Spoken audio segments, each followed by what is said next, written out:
एक ओर श्रीराम, लक्ष्मण और वानर सेना धर्म की रक्षा के लिए डटे हुए थे, वहीं दूसरी ओर रावण अपनी समस्त शक्ति और छलकपट से युद्ध कर रहा था। इस महायुद्ध में दिन प्रतिदिन नए प्रसंग घटित हो रहे थे। एक दिन युद्ध भूमि में रावण का वीरपुत्र मेघनाद अर्थात इंद्रजीत अपने मायावी अस्त्रों के साथ उतरा। वह देवताओं तक को पराजित करने की शक्ति रखता था।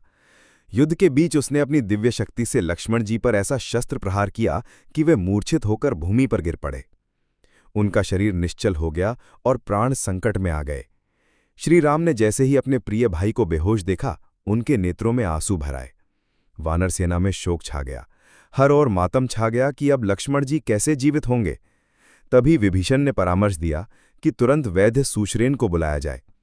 सुश्रेन ने लक्ष्मण जी की अवस्था देखकर गंभीर स्वर में कहा, इनके प्राण बचाने का एक ही उपाय है।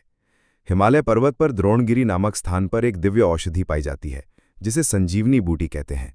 यदि ये औषधि सूर्योदय से पहले ला दी जाए तो लक्ष्मण जी के प्राण बच सकते हैं, अन्यथा विलंब होने पर असंभव होगा। सभी वानर एक दूसरे की ओर देखने लगे। इतना बड़ा कार्य कौन कर पाएगा? तब उनकी दृष्टि पवनपुत्र हनुमान पर पड़ी। श्रीराम ने गहरी वेदना से भरे स्वर में कहा, हे हनुमान, केवल तुम ही इस कार्य को कर सकते हो। मुझे पूर्ण विश्वास है कि तुम ही मेरे भाई को जीवन दे सकते हो। प्रभु का वचन सुनते ही हनुमान जी ने श्रीराम को प्रणाम किया और संकल्प लिया, प्रभु, जब तक लक्ष्मण जी के प्राण सुरक्षित नहीं हो जाते, मैं चैन से नहीं बैठूंगा। इतना कहकर वे आकाश मार्ग से उड़ चले।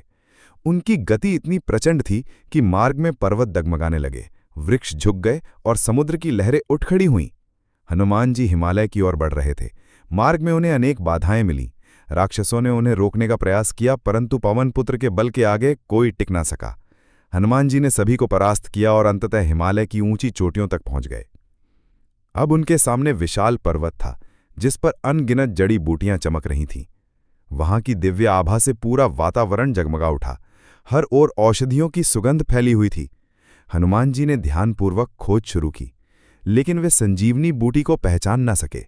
समय बीतता जा रहा था, सूर्योदय निकट आ रहा था। हनुमान जी ने सोचा, यदि मैं बूटी को नहीं पहचान पा रहा हूं तो क्यों ना पूरा पर्वत ही उठा ले जाऊं।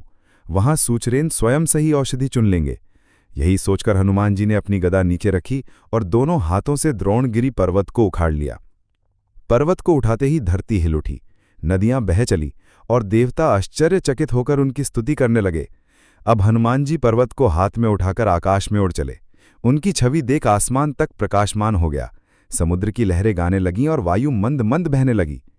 युद्धभूमि में बैठे राम, वानर और विभीषण भी आकाश की ओर देखने लगे। कुछ ही समय में हनुमान